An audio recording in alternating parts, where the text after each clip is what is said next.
শুরুতেই আমি বলে দিতে চাই, নামাজের ওয়াক্তে বক্তব্য রাখাটা একটি বড় অন্যায় হিসাবে দেখছি আমি। তবে এখানে যারা যারা উপস্থিত আছেন তারা আমার খালি রাঙ্গুনিয়ার ভাই না, আপনারা আমার পাড়ার ভাই। আমার বাড়ির থেকে সবচেয়ে কাছে যে ওয়ার্ডটা পড়ে ওটা 1 নম্বর।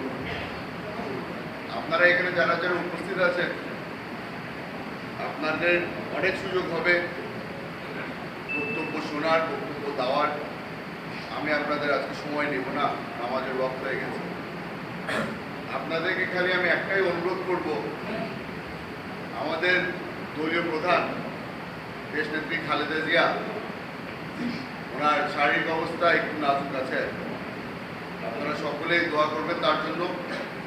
আমার দলের প্রধান বর্তমানে ভারপ্রাপ্ত চেয়ারম্যান তারেক রহমান সাহেব অনুরোধ করেছে সকল মুসলিমদের কাছে তারা যেন তার আম্মার জন্য দোয়া করে।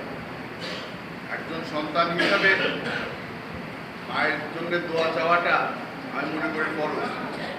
যখন এই সুযোগটা পেয়েছি আপনাদেরকে অনুরোধ করব, খালি আমাদের দলীয় প্রধান বেগম জিয়া নয়, আমার আম্মা মরহুম সালাউদ্দিন কাদের চৌধুরীর স্ত্রীর জন্যও আপনারা দোয়া করবেন। সুযোগ যখন পেয়েছি, আপনারা অনেকেই 22 তারিখে আমার বাড়িতে এসেছিলেন।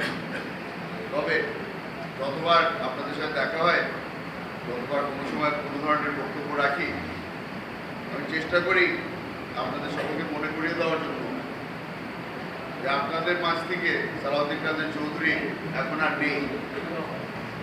তাই তার সন্তান হিসাবে তার আত্মার জন্যে আমি আপনাদের সকলের কাছে দোয়া চাচ্ছি।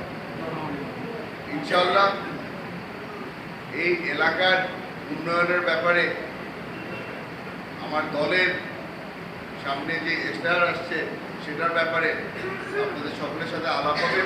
আপাতত আমরা নামাজের জন্য প্রস্তুতি নিই। আসসালামু আলাইকুম।